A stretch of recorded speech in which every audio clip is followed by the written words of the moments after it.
Sanibona bafethu uvane lo. So namhlanje kuphume indaba eshaqisa ngempela. Le indaba lezimayelana iSwallows neMarumo Gallants. Remember ke iMarumo Gallants yathenga istatus seMoroka Swallows. Leyo Moroka Swallows ebisibizwa ngeSwallows FC. Kuthiwa iSwallows FC isiyikhanselile idecision yayo ukuthi idayise istatus sayo kwiMarumo Gallants. I'm sure le indaba lezabantu abaningi bazoxakeka ukuzizwa ukuthi kanjani manje because leyo nto lo iyenzeka le uma ukhumbula kahle ngoMay 2024 ilapho khona iSwallows FC iyakhetha khona ukuthi azini siyasidayisa status sethu sisidayisela iMarumo Gallants but ke kubukeka engawuthi abasidayisanga ngokuphelele kwakukhona imali ezayisele okwakumele ziloke ikhokhwa kancane but ke ba decide nje ukuthi bakhansele bathathe iMarumo Gallants bayisele ecourt because it seems like ba bridge icontract kumele bakhokhe imali iphelele. Le deal le yasayinwa ngoMay 2024. Njoba nje isayinwa ngoMay 2024 le deal iSwallows FC yakhetha ukuthi idayise istatus sayo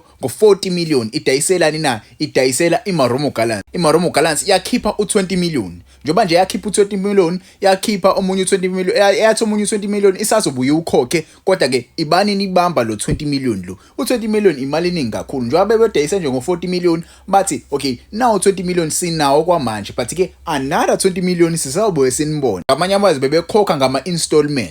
Babefuna ukuvala izikweleti ababenazo ngalomunye u20 million bathi nje basazobuye babone babakhokhele kahle bafuna ukuvala izikweleti lapho nalapho. Kanti ke kwakuno 10 million okwakumele ube khona uzoseklisha iSARS bill but ke kuthiwa lo 10 million lo nawo wagcina ungakhokhwanga. Yabo awukhokhwanga lo 10 million lo no SARS ukhona kule ndaba le. And loso sikweletu sa 10 million sesikhulile manje sesu 13 million okuyindaba ebukhulu ngempela because uSARS once wangena usazi kuzoshuba impela. Remember mathi manje Royal AM baba nenkinga kanje and lo munye u10 million kwakumele ucoverage istaff and ucoverage nani nezikweletu zama technical members. Yabo kuningi ngempela bafethu lo 20 million lo kahle kwakumele ucoverage izinto eziningi but ke it looks like u10 million usukhuphukile sekuno 3 million o extra ngenxa ama penalties akhozwe uSARS.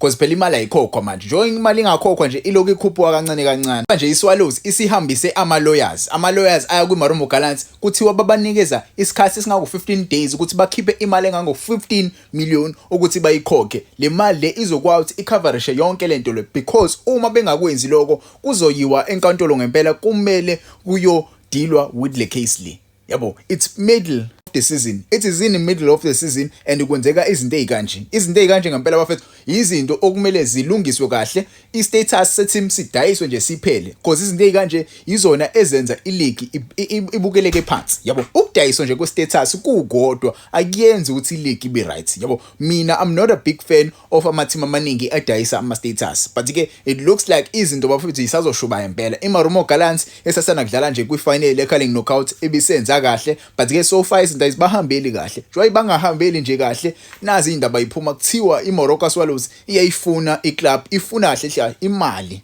Ifuna imali okumele ikhokhwe le engakhokhwa. Kusele phela imali ekumele ikhokhwe. And kuthiwa nje sebeyikhanselile le agreement le. Njoba sebeyikhanselile nje kumele kubuye imali. Yabo kumele kubuye imali kumele buye nestatus. Izinto bengahambi kahle istatus siyabuyela kuMoroka Swallows and inkantolo uma ivuma lesicelo lesesenziwa iMoroka Swallows kuzophela ngeMarumo Gallants. iMarumo Gallants will cease to exist. Izophuma kwiPSL izophuma kwiBetway Premiership. Izinto zisazoshuba ngempela. Kuthiwa futhi kunelinye icala iMarumo Gallants esolwa ngalo kuthiwa lapha ku-NFD kuthiwa kunezimali abangayikhiphanga futhi with iclub iLeruma United. Yabo istatus bathenga istatus seLeruma United but ke kunezimali ekubukeka ukuthi ayiphumanga kahle lapha. Kuningi ngempela okubhekene neMarumo Gallants right now. Kuthiwa nje iSwallows isiraise ama concern regarding possible fraud. There might be a possible fraud kwezinto ezenziwa iMarumo Gallants. Indaba ngempela lezi bafethu ekumele zikwenze uhlale phansi ucabange ngempela ukuthi kahle kwenzakalani kuma team akhona kuBetway Premiership because lama team lawa most yawo njoba nje idlala kuBetway Premiership they are making a lot of money and they are spending a lot of money. Kunzima kakhulu ukuphatha iclub kuBetway Premiership. So i-team njenge iMarumo Gallants ethenga istatus kabili kulandelana izinto akusiyona into enormal le ukuyibona. So kungenzeka ukuthi kube nefraud ekhona la but ke uPSL neSAFA banotifyiwe njengoba benotifyiwe nje uSheriff usheriff we-court uzo-engage with ama-clubs omabili. Njengoba nje ezo-engage with ama-clubs omabili, ufuna ukuzwa uvo from both sides of the clubs ukuthi kahle kahle wona ama-clubs athini. Yabo, isikhulumele-ke iMorocco Swallows, sesifuna ukuzwa uvo lwayo uMarumo Gallants. So far iMarumo Gallants ayikaphumi publicly ukuthi bazobika bona ngokwabo ukuthi yini eyenzakalayo, ukuphi okwamanga, ukuphi okuyiqiniso. Mebephuma-ke obala phela kumele bafike nawo ama-receipt, kumele basho ukuthi yini indaba vele bangakhiphi lokho kumele bakhiphe, because kulula nje kuphela khukhani imali enikweletayo. But-ke ikubuye ngathi iMorocco Swallows sebekhanselile lokho abebekuhlanganisile, and uma iMorocco Swallows ilwina leli cala leli izobuyelwa i-status sayo, mase-ke kuzoba kuyona ukuthi bayasidayisa yini i-status kuma-team akhona kwi-Betway Premiership noma ama-team akhona kwi-NFD. Siyawazi-ke maningi ama-teams angajabulela ukuthi asithenge le status, okubalwa nje uCape Town City. For me, I think iCape Town City ingakujabulela lokho, but-ke I don't think they must do it. iCape Town City, yes, they would love to go back to i-Betway Premiership. Yes, bangakwenza uma behluleka uqualify ukuthi bayibuyele bona, but ukuthi bakuthenge nje manje, I think banayo chance ukuthi bayibuyele bona. Right now bawu number 3 and number 1 Milford, yabo. So banayo chance ukuthi bayibuyele bona, but-ke I don't think kumele bayi-waste imali ukuthi bathenge i-status babuyele. Maybe Cape Town City, no, not Cape Town City njalo, Cape Town Spurs, maybe, yabo. Mhlawumbe khona amanye ama-team la ku-Betway Premiership uma erelegatewa angazama ukuthi asithenge status.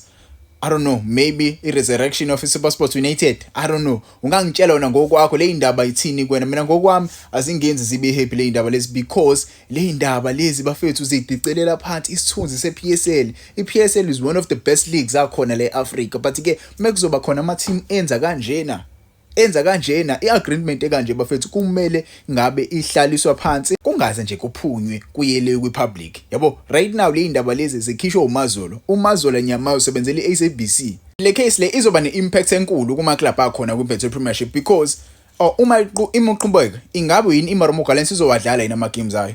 Ingabe izoqhubeka idlale ama-games ayo? Uma futhi ikhishwa la, ingabe ama-team adlale nayo iMarumo Gallants azophucwa yini 3 points? Yabo, iyona mbuzo leyo ama-fans amaningi ayibuza yona njengamanje, because maningi ama-team adlale nayo iMarumo Gallants. Orlando Pirates sathanda kudlala nayo iMarumo Gallants, yawina Orlando Pirates. Ingabe izophucwa yini 3 points because isathanda kuwina? Asazi. Yabo, kuningi ngempela ama-fans azoyibuza kona, but-ke silinde ukuthi isafa i-PSL yenze i-ruling, sizwe futhi kiwe enkantolo, sizwe naye iMarumo Gallants ukuthi yona ivikela kanjani ngale indaba lezi, because akusizona indaba lezi ongavele nje yabo uvuke ekseni uvele nje uqamba mangakazo. Indaba lezi ezibucayi kakhulu, yabo, indaba lezi zibucayi kakhulu, and iMorocco Swallows ine-alibi strong kakhulu, kubuye ngathi iyona ezolwina leli cala. But-ke ngingezwa ngawe ukuthi uthini lapho, awungitshele nje uvu lwakho.